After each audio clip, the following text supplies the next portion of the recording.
శుభ్రంగా ఉంచుకోవాలనే దాని గురించి ఒకసారి జాగ్రత్తగా చెప్తున్నానండి. ప్రపంచంలో చాలా రకాల వ్యాధులు వాష్రూమ్స్ ని సరిగా వినియోగించుకోకపోవడం వల్ల, వినియోగించడం తెలియకపోవడం వల్ల అనేక వ్యాధులకు గురవుతున్నారు పిల్లలు. అర్థమైందా? అందువల్ల వాష్రూమ్స్ ని ఎలా వినియోగించుకోవాలి? మనం ఈ వాష్రూమ్లకు వచ్చి రాబోయే ముందే అక్కడ సింక్ ఉంది. ఆ సింక్ లో చేతులు కడుక్కోవాలి శుభ్రంగా. సబ్బుతో చేతుల్ని కడుక్కోవాలి. కడుక్కున్న తర్వాత అప్పుడు ఇక్కడికి వచ్చి మీ పని కానివ్వాలి.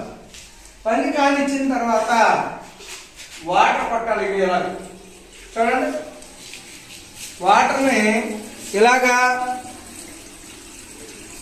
అప్లై చేయాలి. ఓకే, వాటర్ అప్లై చేసిన తర్వాత ఇది ఆగిందో లేదో చూడండి.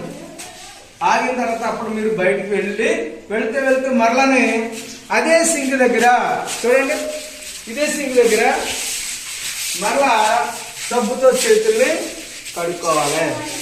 లేదా అక్కడ మనకి ఇది పెట్టారు, ఏది లిక్విడ్ సోప్ పెట్టారు, అది తెచ్చుకొని శుభ్రంగా కడుక్కొని మనం నీట్గా వెళ్ళాలి.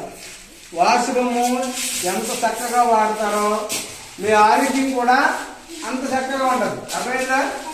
అలాగే బాత్రూమ్ నీళ్ళు కొత్తగా తీసుకొని మర్చిపోతున్నాను.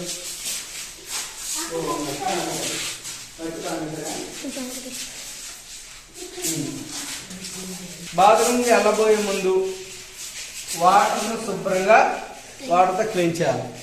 తర్వాత చేతుల్ని అక్కడ సింక్ దగ్గర శుభ్రం చేసుకుని అప్పుడు కడుక్కుని వెళ్ళాలి. తర్వాత మళ్ళీ పని అయిన తర్వాత వాటర్ ఫుల్ కొట్టి అప్పుడు ఇక్కడ సింక్ దగ్గరికి వచ్చి చేతులు శుభ్రంగా కడుక్కొని అప్పుడు వెళ్ళాలి. అదైనా గోర్లు కానీ ఏమి ఉండకూడదు. గోరులో ఏమైనా మట్టి ఉంటే అందులో క్రిములు చేరి నువ్వు భోజనం చేసినప్పుడు నీ నోట్లోకి వెళ్ళిపోతాయి.